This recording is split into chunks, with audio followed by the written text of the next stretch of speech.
Hey y'all, and welcome back to another episode of Homegirl Reads. I'm Taj, your host and your healing homegirl. And I created this space for people that look like me and people that are trying to heal and are searching for a community.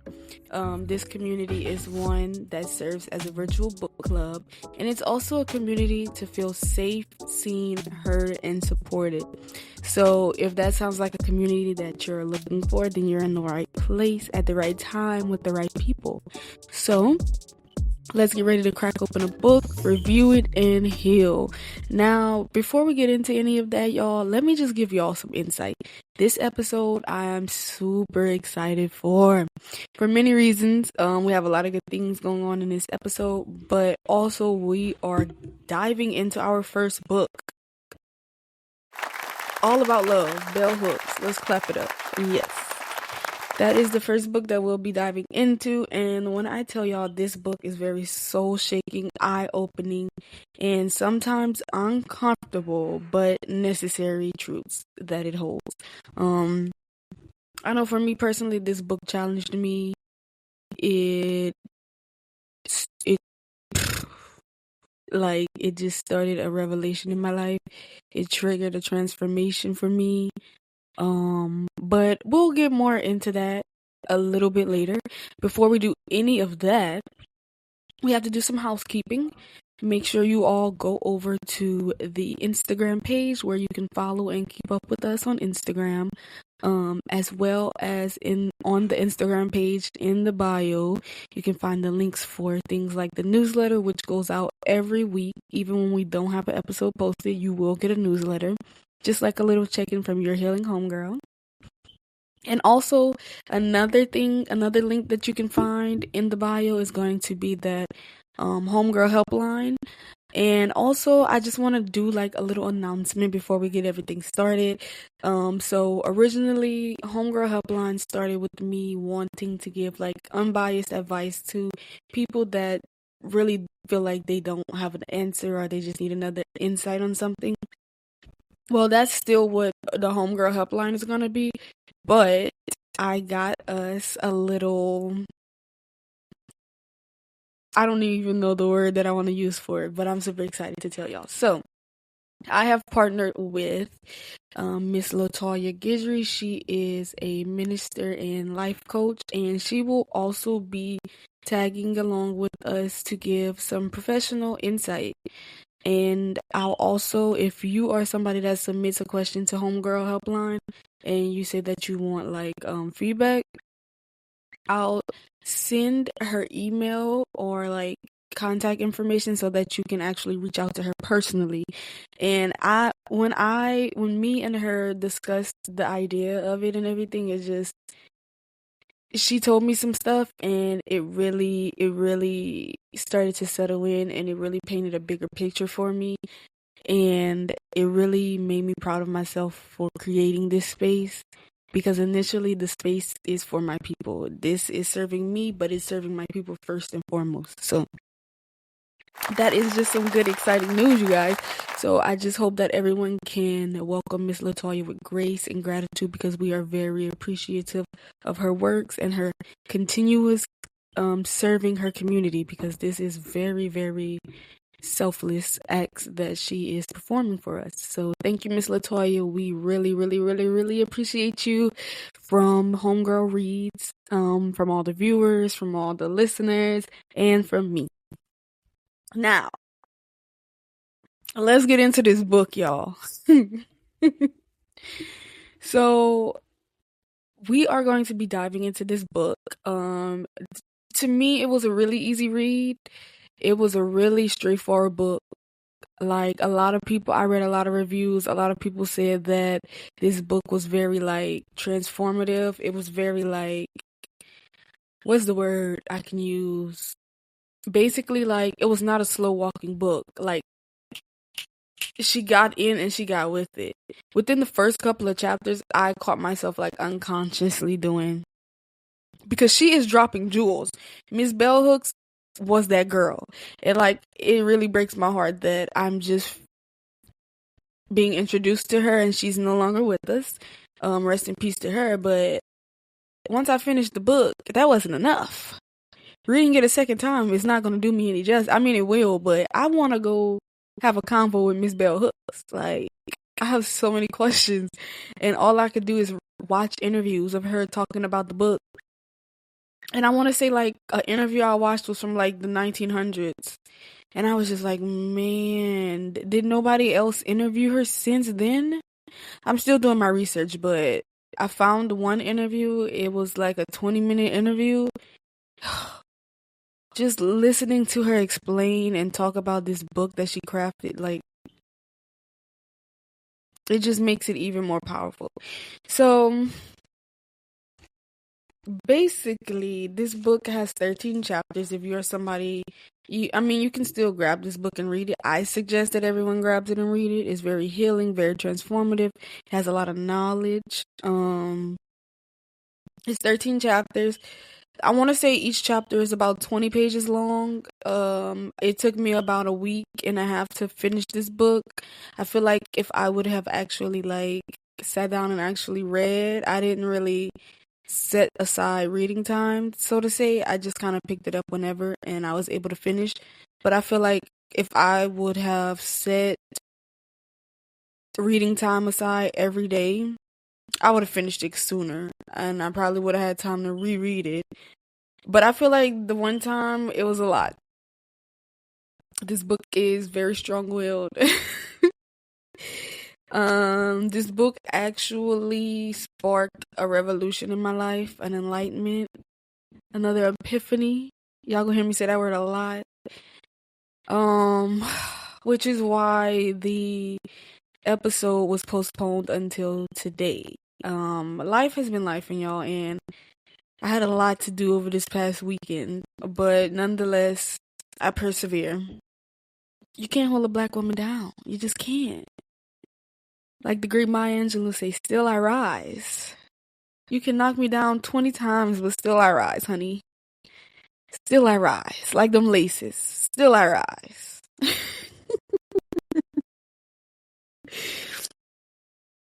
But yeah, y'all, so I really recommend this book to anybody that is basically wanting a deeper understanding of love and the principles and the misconceptions. And I'll say this, being from the Black community, we are taught that love is just this one definition.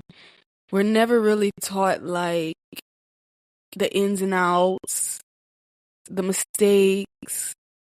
Like, we're never really taught. One thing that Bell Hooks really emphasized in this book is that love is a verb. A lot of people use the word love as a noun, but love is a verb. Love is an action. Love is continuously happening. And I think whenever we put love in a box, as far as saying it's a noun, that's when love comes with conditions. When we serve love as a verb, it's no conditions, it's unconditional. And I think that is something that I really, really, really took away from this book more than anything. Love is a verb. Love is the action. Loving on someone, I would rather someone be loving on me than love me, if that makes sense. Because if they're loving on me, it won't stop. It's a continuous action. I don't know how to explain it, y'all, but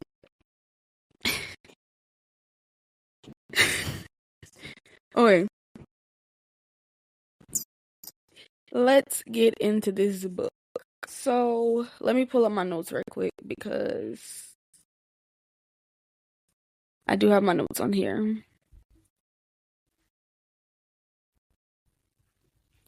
Stick with me, y'all. Oh.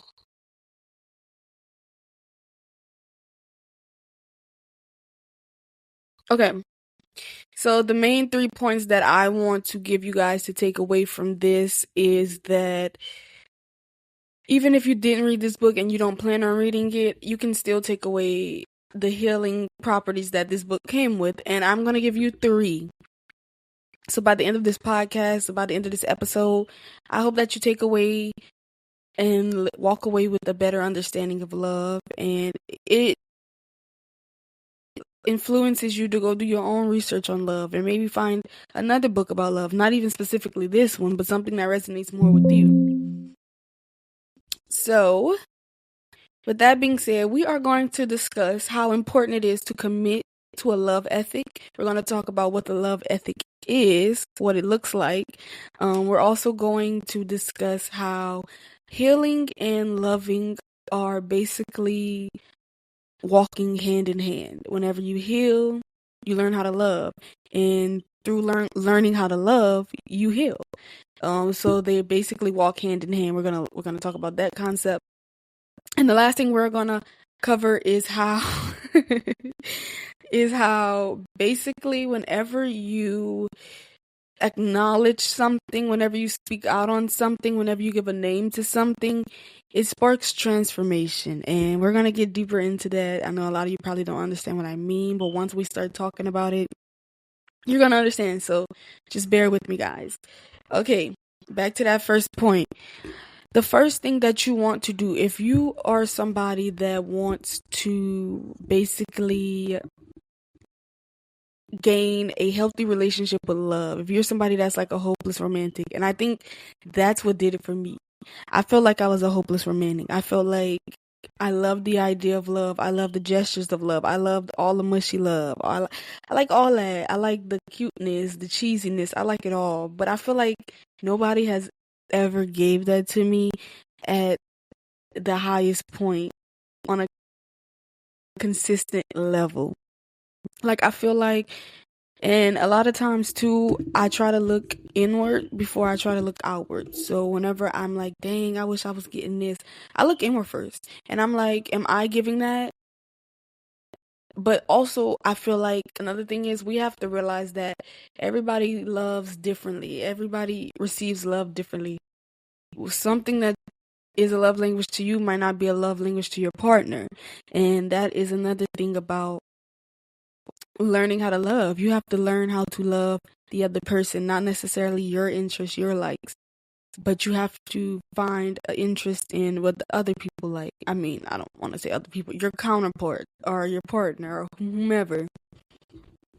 So we're going to start to try to commit to a love ethic. And if you don't know what a love ethic is basically a way of life where we actively choose and base our thoughts and actions in love. So everything we do is out of love.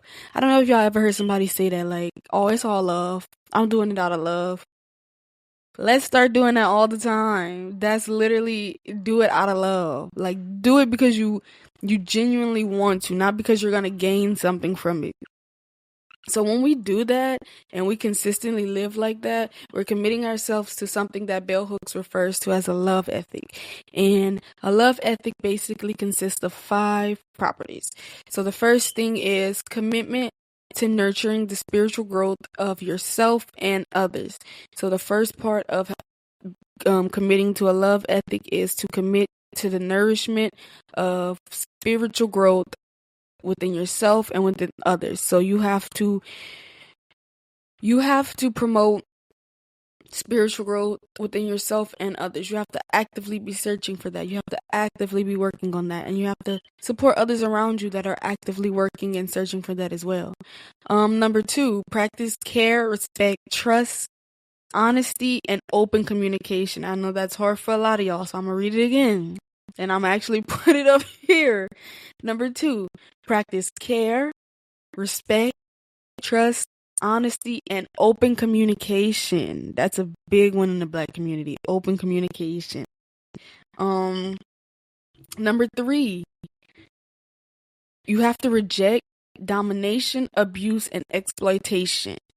One big thing that Bell Hooks says in her book is that love and violence cannot coexist. If someone says that they love you and they inflict violence upon you, that's not love. I know that's gonna ruffle a lot of feathers, but that is not love. Love and violence cannot coexist, and we have to not pay attention to that propaganda. What's the word? We can't fall for that propaganda. That what is it? How do they say that? Through thick and thin? That is not thick and thin. Baby, he don't love you. She don't love you. If they're putting their hands on you, they do not love you. If they're actively causing violence upon you, they do not love you. That's not love. Number 4, believing in the transformative power of love. You have to believe that love is going to come to you. You have to believe that you deserve love. And once you start to believe that you deserve this love, is nothing that's gonna stand in the way of that. You have to literally believe and attract what you deserve, and you have to believe that you deserve it. And number 5, living intentionally and ethically. A lot of people have problems with living intentionally and live. Testing. And we are discussing living intentionally. I know a lot of times it is not common for like people of our culture to live intentionally or even talk about living intentionally. Like we're kind of just conditioned to believe like to just go with the flow. Whatever happens and you assess the problem when it comes, you know? But it's okay to live intentionally. It's okay to have a vision for your life. It's okay to have a vision and want to achieve it and stop at no cost to achieve it. It's okay. It's okay to live intentionally, and I think that is propaganda we should all fall for. Let's all fall for the propaganda of living intentionally from here on out. So, that if you have those 5 components, commitment to nurturing the spiritual growth of yourself and others, practicing care, respect, trust, honesty, and open communication, rejecting domination, abuse, and exploitation, believing in the transformative power of love, and living intentionally and ethically, then that is you living, committing to a love ethic. And basically, whenever we commit to a love ethic, it basically gives us this sense of freedom. It gives us this sense of safety. Whenever in the book she mentions whenever we do not live with like a love ethic, we end up living in fear, isolation, and selfishness. So a lot of times people that are very like rude, cruel, mean, they have like just this bad outlook on the world. 9 times out of 10, they don't know love. They've never healed. They just need a little love. Just sprinkle a little into their day and just watch. They'll start fidgeting. They ain't gonna know how to act. They don't know what to do. They don't know how to receive love. So next time you run into somebody, that's me challenging y'all. Next time you run into somebody with like just this really bad attitude, spread some love to them and see. Just watch what they do. Just watch how they react. Now we are going to get into our second point for this book, which is love and healing walk hand in hand. Well, I didn't come up with this point. Well, I mean, I did, but I gathered my thoughts on this point through like 2 or 3 chapters in this book. She spends a good amount of time expressing how by learning to love, you are basically healing yourself. You're basically healing past wounds. So basically, whenever we are children, we undergo trauma. Everybody undergoes trauma. Trauma comes in different forms, different shapes. Everybody's trauma looks different.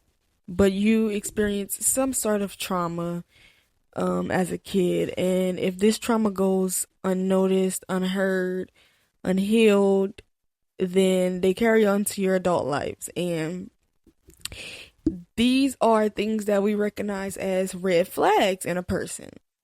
It is really just like past wounds, and they just really need to heal. So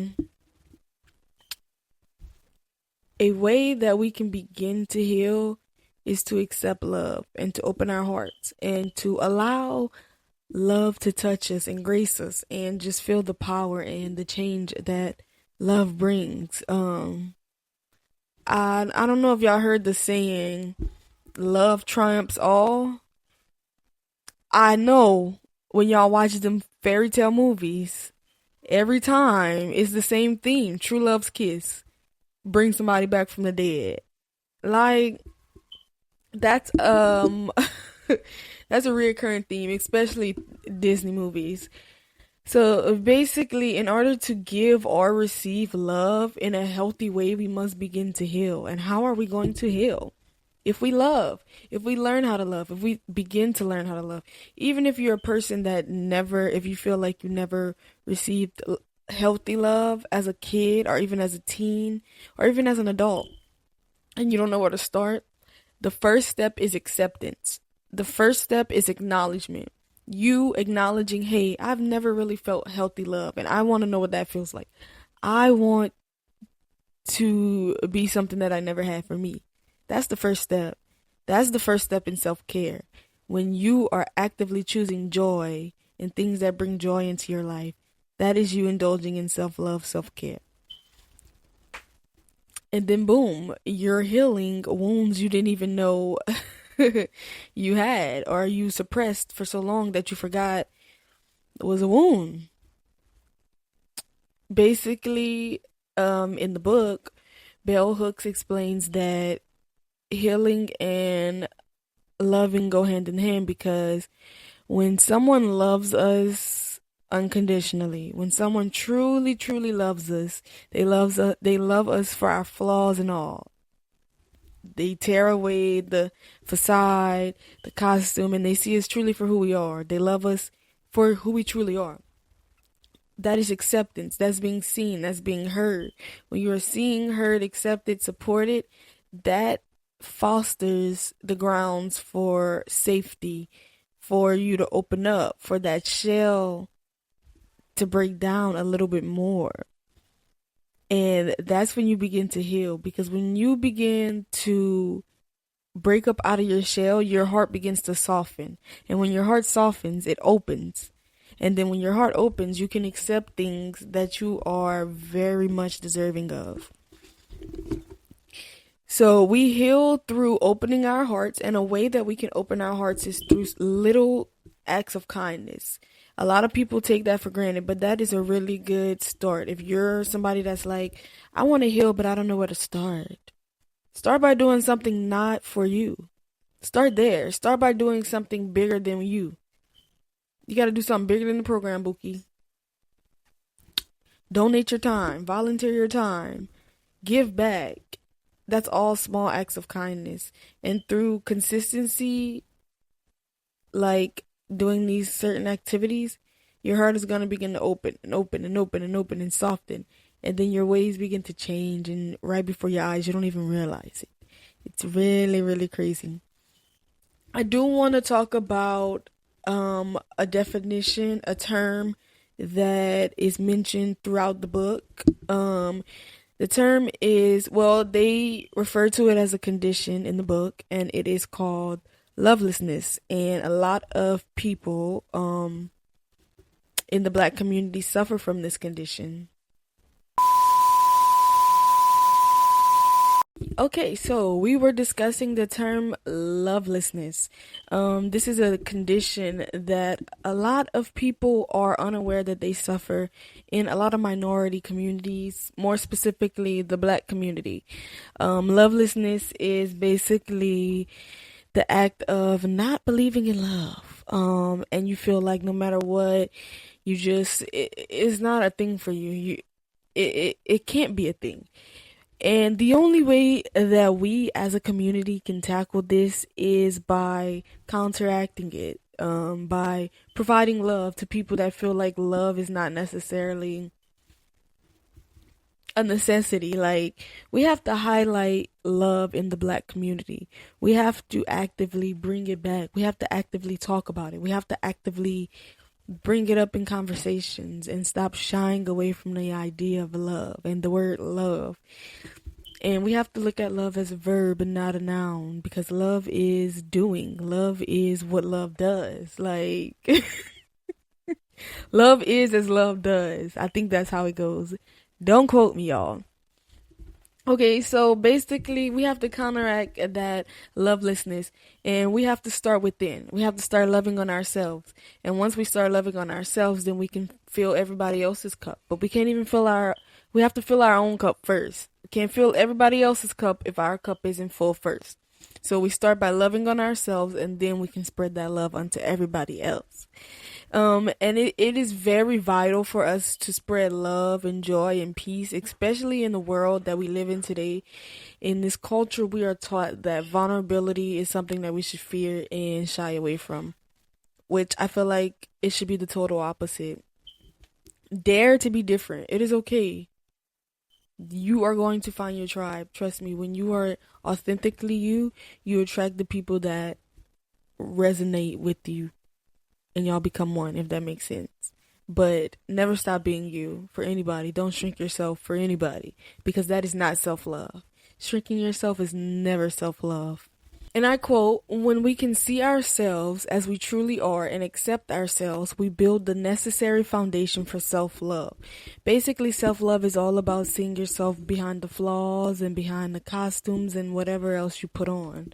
Whenever you go out into the world and have to like shape shift and code switch and all that, that's not self-love, y'all.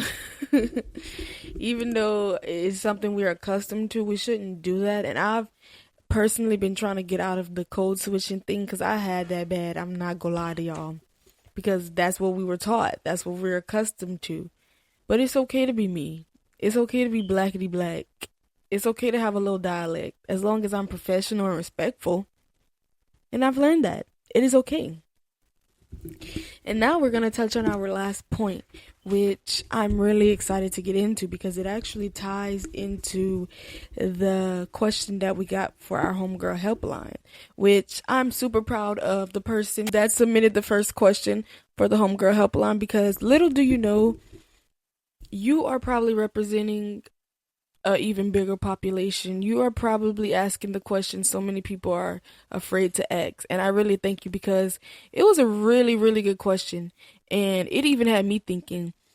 And the answer I got from Miss Latoya Guidry, y'all, powerful words. We gonna get into that, but let's finish. That's how excited I am. Let's finish. The last point that we're going to touch on when reviewing All About Love is naming what we feel is the start of transformation. And I think this point resonates with me a lot, because I recently went through my own transformation, i.e. why the podcast release date for this episode was postponed. I had life was lifing, and that's okay. As long as you keep going forward, that's all that matters. One step at a time. Choosing you is always what matters. No matter how hard it is, choose you, and the gratification that you get later on, you're going to thank yourself for it. But it starts with naming what we feel. As kids, especially in the Black community, we are taught that when we feel something, like, you're a kid, you don't have no feelings, you don't have no wants, you don't pay no bills, you don't. And so, like, a lot of the feelings that we feel are suppressed, or it's like shunned away, or we put it down somewhere and we never resurface it until we're adults.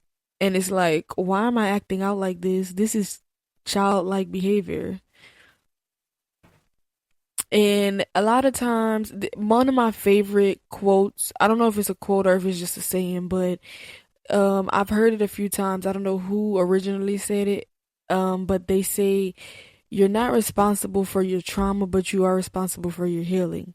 So if you feel like you have like a lot of things that trigger you, emotions, and you can't name them, just start slow. Just start by like, and I started doing this myself. Like, when I feel something in the moment, I'll acknowledge it. I'll be like if I'm having a conversation with somebody and they say something that make me mad, I'll be like, I don't like how you said that.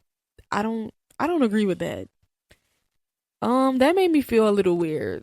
Can we get back to this conversation? Communication goes a long way. And that's basically what this third point is about. Communication goes a long way. And whenever you speak something out, that is the first part of acknowledgement. That is the first part of acceptance. That is the first part of transformation. That is your way of saying, I acknowledge this, I see it, now I need to make a plan to move forward and grow from it. So I'm super proud of everybody that have to make like a really hard decision and you're still choosing you and you're still choosing joy and you're still choosing to move forward even though it kind of hurts a little. Quick story time. Church Sunday, the pastor used an analogy and it really really stuck with me. It was super good. He was like, a lot of times whenever things happen in our lives that causes chaos and it causes us to uproot our lives and like transform, we look at it and we be like, man, like why God, like why me, da da da. And he was like, you have to think of it as like a bulldozer. Whenever you see a bulldozer somewhere, you know that something is about to be broken down, but you also know that something even better is going to be built. So you have to think of things as a bulldozer. If something in my life is being shaken, is being torn down, that is making room for something even better establishment. So you just have to think about things like that, especially when it comes to like this point, naming what we feel. A lot of times we're not going to know what we feel, but we know we feel some type of way. Talking through it is going to really help you. And at first it's going to be hard, which is why it's so important to just communicate and talk through it and just don't lash out. Just breathe. Everything will be okay. um you basically, like I was saying, when we were kids, we were taught that our emotions really didn't matter. That was basically like a disconnection from our emotions due to the lack of knowledge. Like we didn't really know, and as we got older, it's certain systems and things put in place to keep us in these same cycles and repetitive stages. So of course, if you're not the 2% that actively searches to heal yourself, then you won't know this. But if you are, then you're listening to this podcast. So clock that T. Okay. Basically, and I quote from the book, when we cannot name our pain, we cannot move through it. We stay stuck in the place where we hurt. And like I was saying, that is a repetitive cycle. So even if you cannot name it, just try. Just try to talk about the feeling. How do you feel? Does it make your blood boil? Does it make your stomach turn? Does it make you, how does it make you feel? The more descriptive you get, the better it'll help you process it. Naming gives language. Language gives understanding, and with understanding, we can process and release in a healthy manner. So it's really important to put a name on it. And a lot of times, awareness allows us to stop pretending and start planning. And basically, when we are in denial and we be like, oh, I don't feel no type of way, and we really feel some type of way, that blocks healing. We're just suppressing it.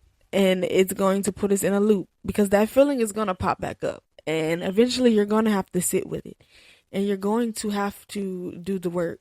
Naming is the first act of healing. And I quote the Honorable Mrs. Bell Hooks when I say that. And that is the 3 points, y'all, that I wanted to touch on with you guys. Like I said, this book was super good. I recommend it. It was a really good read. Like I have no complaints. I'm gonna reread it, and I'm probably gonna do another episode on this book just for like another review for a different perspective. But with that being said, let's get into our Homegirl helpline. So we did have one question. Give me a second. I'm gonna pull it up for y'all. Let's go to it. And like I said, I'm super excited to get into it because we are getting professional advice from minister and life coach, Miss LaToya Guidry. So I'm super excited and I'm super thankful that she agreed to help me with this because it's not easy to it's not easy to hear other people's thoughts and feelings, and it's a lot to carry other people's emotions and things like that. So I'm very, very grateful. And let's get into it. Okay, so the submission for this episode, we only have one, which I'm super grateful because, like I said, this is a really, really, really good question. Like, and to start off with this question, it just gives people insight on like what type of community this is. So let's get into it.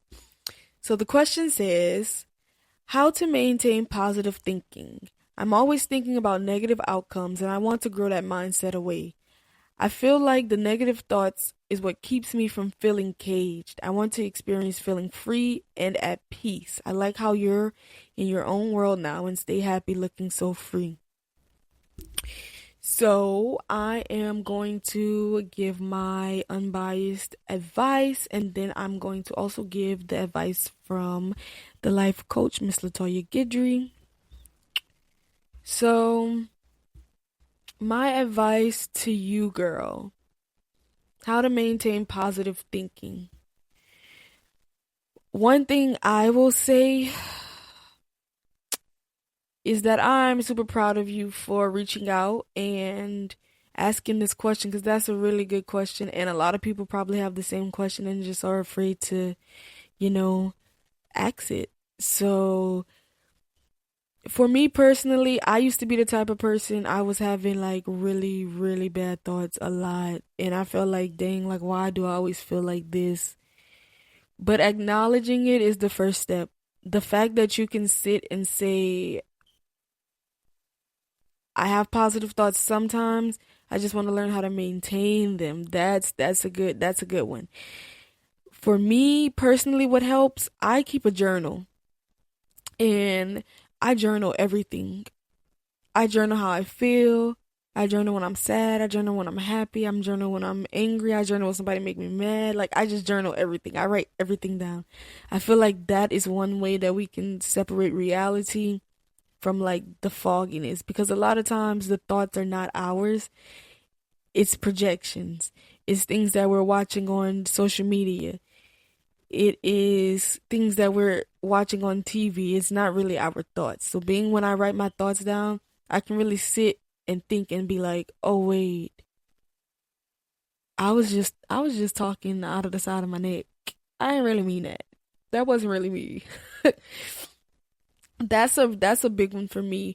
Another thing is my social medias. I literally unfollowed all of the messy pages I was following, and I surrounded it with like self-help pages, positive quote pages, a lot of celebrities that I look up to, like that are doing positive things, like celebrities that have gardens, that have fitness routines, things like that. A lot of things that you want to see manifested in your life. I would just say surround yourself with it. That's a big one. Um, and yeah, negative thoughts can keep you caged in. Really can keep you caged in. So, like I said, you really just have to find like a why. And you just have to, every time you feel a negative thought, you just have to go back to, what is my why? Why am I doing this? Okay, that negative thought don't even matter. Um, and girl, you just gotta stop thinking about what people, you just can't care what people think. I think that is a main thing for me, how I started living a more happy, free life. I stopped caring what people thought, because you know what, at the end of the day, 9 times out of 10, the people that talk about you, they're talking about you because they're jealous of you. They want something that you have. You're displaying something that they wish they have. They're just projecting, honey. Let them have the day they deserve, okay? And we're going to leave them at that. Now let's get some advice from life coach Miss LaToya Guidry. So Miss LaToya said that admitting that right there is already a powerful step towards healing. As both a coach and a minister, I want to remind you that your feeling is real, but it's not permanent. That mindset feels like a cage. It doesn't define you. It's just something you've been carrying, not who you are. The first thing I want you to know is this. God never intended for you to live in bondage to fear or negative, or let me start over. God never intended for you to live in bondage to fear or negatively. The word says in 2 Corinthians chapter 10 verse 5 to take every thought captive and make it obedient to Christ. Let me repeat that. Take every thought captive and make it obedient to Christ. That means you have the authority to challenge those negative thoughts and replace them with the truth. Start small. When a negative outcome crosses your mind, pause and ask, is this fear speaking or is this faith? Then speak life over yourself. Even if you don't feel it right away, try saying this to yourself. I deserve peace. I choose joy. I release what no longer serves me. From a coaching lens, I always suggest reframing. Instead of what if things go wrong, ask, what if it works out better than I imagined? That shift opens up space for hope and peace, begins in that space. You're not alone, and the fact that you desire freedom means it's already on the way. Clock that. God is doing something new in you. Just keep showing up for yourself one thought at a time. Y'all, when I read that, I was literally in tears because no, it's not my question, but a lot of what she said, it can resonate with me. And that's what I meant by these questions can help so many people out that you just really don't understand. So I really appreciate y'all for trusting us with these vulnerable questions. And I hope that y'all can continue to come here for community and support and love. With that being said, we are about closing up, but before we close up, we need to just go in and release the new book for the new weeks coming up on us. Now, this book was originally not on the list, and it is not a Black author, but that is okay because the book was referenced more than once. I want to say a numerous time in this book, and I was like, it got to the point where I was like, okay, I need that book. That's the next read. I know this famous quote from this book, but I didn't know that it was actually a whole book. So I'm pretty excited to get into it. And when I show y'all the book, I'm pretty sure a lot of y'all is gonna ring a bell. I'm just so excited to get into it, especially from what I've read about it in this book. I know it's gonna be a super good read. And the interview I watched with Bell Hooks, she mentioned the book a lot of times and the author in a very good light. So I'm super excited. With that being said, drum roll please. So the new book we are dissecting is going to be called The Road Less Traveled, and this is by M. Scott Peck. And like I said, this book was referenced multiple times in All About Love, so I have no doubts that this book is going to be spectacular. Perfect. Hey, y'all can keep that trash too. But yeah, y'all, thank you for tuning in to Homegirl Reads. I hope you enjoyed it. Share this with a friend, a family member, somebody that it can resonate with. Don't forget to spread love. Do a small act of kindness. Sign up for the newsletter. Click the links in our bio. Follow the Instagram page. Do all that jazzy stuff. And I'll see you all in 2 weeks. Happy healing.